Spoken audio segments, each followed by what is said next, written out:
Hi friends, welcome to గాడి స్వాగతం. Friends, మీరు కొత్త వారు కనుకైతే నా ఛానల్ని సబ్స్క్రైబ్ చేసుకోండి ఫ్రెండ్స్. నేను పెట్టిన ప్రతి వీడియో మీకు నోటిఫికేషన్ వస్తుంది. అలాగే పక్కనున్న బెల్ ఐకాన్ క్లిక్ చేసుకోండి ఫ్రెండ్స్. ఇక మన వీడియోలోకి వెళ్దాం. శివుడు ఈ పేరు వింటే పార్వతి, గంగా, నాగేంద్రుడు గుర్తుకొస్తారు. అలాగే మరో పేరు కూడా ప్రముఖంగా గుర్తుకొస్తుంది. అదే నంది. నంది శివుని వాహనం. శివుడు ఎటు వెళ్ళినా నందిని తీసుకువెళ్తాడు. ఇది మనందరికీ తెలిసిన విషయమే. అయితే అసలు నందికి కైలాసంలో శివుడితో పాటు ఉంటూ శివుడికి వాహనంలా మారే అదృష్టం ఎలా వరించింది? అది తెలియాలంటే ఇప్పుడు మనం ఈ కథ తెలుసుకోవాల్సిందే. పూర్వం శిలాద అనే మునీశ్వరుడు ఉండేవాడు. ఆయనకు పిల్లలు లేకపోవడంతో శివుణ్ణి తలుచుకుంటూ తపస్సు చేయడం మొదలుపెట్టాడు. శివుని భక్తిలో మునిగిపోయి శిలాద కొన్నేళ్ల పాటు తపస్సు చేస్తూనే ఉండిపోయాడు. శిలాద భక్తికి మెచ్చిన శివుడు శిలాద ముందు ప్రత్యక్షమై శిలాద అని పిలిచాడు. శివుని స్వరం విని శిలాద చిన్నగా కళ్ళు తెరిచి చూశాడు. కళ్ళెదుట సాక్షాత్తు శివుడే ఉండటంతో శిలాద ఆనందానికి అవధం లేకుండా పోయాయి. తన మాటలు ఆనంద బాష్పాల రూపంలో బయటికి వచ్చాయి. శివుడు శిలాద వైపు చూస్తూ, నీకేం వరం కావాలో కోరుకో శిలాద అని అడిగాడు. అప్పుడు శిలాద, స్వామి, నాది ఒకే ఒక కోరిక. నాకు పిల్లలు లేరు. నాకు బిడ్డను వరంగా ప్రసాదించు అని అడిగాడు. శివుడు శిలాద వైపు చూస్తూ చిరునవ్వుతో, నీ కోరిక త్వరలోనే నెరవేరుతుంది అని చెప్పి అదృశ్యమయ్యాడు. ఓవైపు శివుని దర్శనం, మరోవైపు శివుని వరం. ఇంకేముంది? శిలాద ఆనందంగా ఇంటికి వెళ్ళాడు. శివుడి రూపాన్ని తలుచుకుంటూ నిద్రపోయాడు. మరుసటి రోజు శిలాద పొలానికి వెళ్ళి పొలం దున్నపోతుండగా ఒక పసిబిడ్డ కనిపించాడు. సూర్యుడిలా మెరిసిపోతున్న ఆ బిడ్డను దగ్గరకు తీసుకుని అలాగే చూస్తూ ఉండిపోయాడు. ఇంతలో శిలాద ఆ బిడ్డని తీసుకెళ్లి పెంచి ప్రయోజకుడిని చేయి అని ఆకాశవాణి వినిపించింది. శిలాద ఆనందంగా ఆ బిడ్డను తీసుకుని వెళ్ళాడు. ఆ బిడ్డకు నంది అని పేరు కూడా పెట్టాడు. నంది చాలా తెలివైన అబ్బాయి. ఎలాంటి విషయాన్నైనా సులువుగా నేర్చుకోగలడు. నంది తెలివితేటలు, ప్రవర్తన పట్ల శిలాద చాలా సంతోషంగా ఉన్నాడు. శివుని వరాన నంది శిలాద ఇంట్లో అడుగు పెట్టడంతో శిలాదకు సంవత్సరాలు రోజుల్లా సంతోషంగా గడిచిపోయాయి. కొన్నేళ్ల తరువాత మిత్ర, వరుణ అనే ఇద్దరు సాధువులు శిలాద ఇంటికి వచ్చారు. శిలాద వారిని సాధారణంగా ఆహ్వానించి అతిథి మర్యాదలు చేశాడు. అంతేకాదు, వారిని తన ఇంట్లో విశ్రాంతి తీసుకోవాలని కోరాడు. దానికి సాధువులు అంగీకరించారు.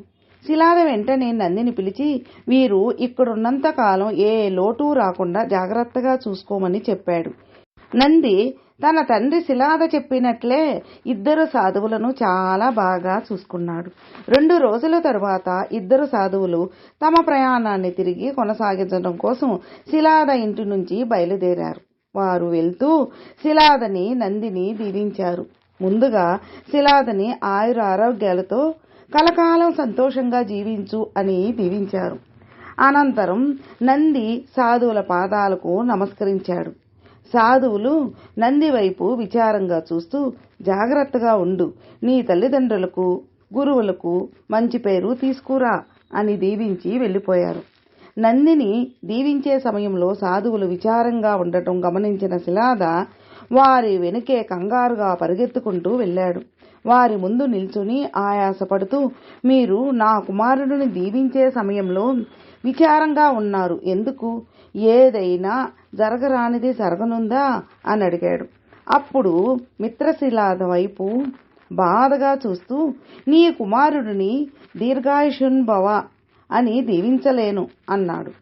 ఆ మాట విని శిలాదకి ఏం అర్థం కాక, నా కుమారుడికి ఏం జరగబోతోంది అని బాధగా అడిగాడు.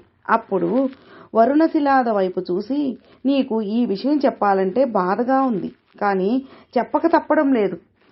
నీ కుమారుడు పూర్ణాయుష్కుడు కాదు అని చెప్పాడు. అది విని శిలాద ముఖం ఒక్కసారిగా విషాదంగా మారిపోయింది.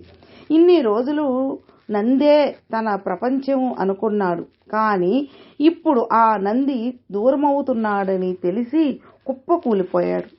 సమయం గడుస్తుంది, కానీ తాను మాత్రం బాధతో అక్కడే ఆగిపోయాడు. కాసేపటికి అక్కడి నుంచి లేచి గుండె నిండా బాధతో అడుగులో అడుగు వేసుకుంటూ ఇంట్లోకి వెళ్ళాడు.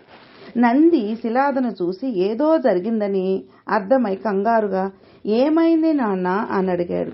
శిలాద బాధగా సాధువులు చెప్పిన విషయం గురించి చెప్పాడు. అది విని నంది భయపడతాడేమో అనుకున్నాడు. కానీ నంది మాత్రం నవ్వుతూ సాధువులు చెప్పింది విని భయపడుతున్నావా అని అడిగాడు. శిలాదికి ఏం అర్థం కాక ఆశ్చర్యంతో నందిని చూస్తూ ఉండిపోయాడు. అప్పుడు నంది, నాన్న, నువ్వు శివుణ్ణి చూశానని చెప్పావు. శివుణ్ణి చూసిన వారు ఇలా సాధువులు చెప్పిన దానికి భయపడరు. నిజంగా నేను మరణించాలని రాసుంటే ఆ రాత శివుడు మార్చగలడు. ఆయన గొప్ప దేవుడు.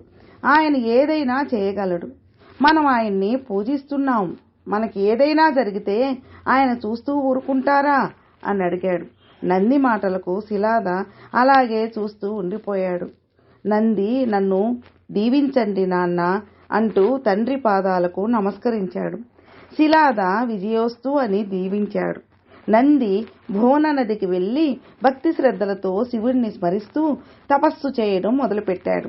నంది భక్తికి మెచ్చిన శివుడు నంది ముందు ప్రత్యక్షమై నంది కళ్ళు తెరిచి చూడు అన్నాడు. నంది చిన్నగా కళ్ళు తెరిచి చూశాడు. తన జీవితంలో తన కళ్ళు ఎప్పుడూ చూడని అందమైన రూపాన్ని చూస్తున్నాడు. శివుని అందమైన రూపాన్ని కళ్ళతో చూసి గుండెల్లో బందీ చేసుకున్నాడు. అలా శివుణ్ణి చూస్తూ ఆయన్ని అడగడానికి ఏం లేదు. ఇక జీవితాంతం ఆయనతో ఉండిపోతే బాగుండు అని భావించాడు. అప్పుడు శివుడు నంది వైపు చూస్తూ, నంది, నీ భక్తి నన్ను ఇంత దూరం తీసుకొచ్చింది. నీకేం వరం కావాలో కోరుకో అని అడిగాడు. నంది తనకి తెలియకుండానే, స్వామి, నాకు ఎప్పటికీ మీతో ఉండిపోవాలని ఉంది అన్నాడు. శివుడు చిన్నగా నవ్వి, నేను ప్రయాణించే నా వాహనం ఎద్దు దూరమైంది. నీ ముఖం ఎద్దులా మారితే నువ్వు నాతో పాటు కైలాసంలో ఉండొచ్చు. నా గణాలకు అధిపతి కూడా అవుతావు. అంతేకాదు, నువ్వు ఎప్పటికీ నాకు వాహనంలా, స్నేహితుడులా ఉంటావు అని అన్నాడు. నంది ఆనంద బాష్పాలతో అలా చూస్తూ ఉండిపోయాడు. శివుడు నందికి ఎప్పటికీ తనతో ఉండే వరాన్ని ప్రసాదించాడు. అప్పటి నుంచి నంది శివుడికి వాహనంలా, గణాలకు అధిపతిగా మారిపోయాడు. ఫ్రెండ్స్, మీకు ఈ వీడియో నచ్చితే లైక్ చేయండి, మీ ఫ్రెండ్స్కు షేర్ చేయండి. సబ్స్క్రైబ్ చేసుకున్నట్లయితే ప్లీజ్ సబ్స్క్రైబ్ చేసుకోండి. నేను పెట్టిన ప్రతి వీడియోని మీకు నోటిఫికేషన్ వస్తుంది. అలాగే మీ అభిప్రాయాన్ని కామెంట్లో మెసేజ్ చేయండి. ఓం నమః శివాయ నమః.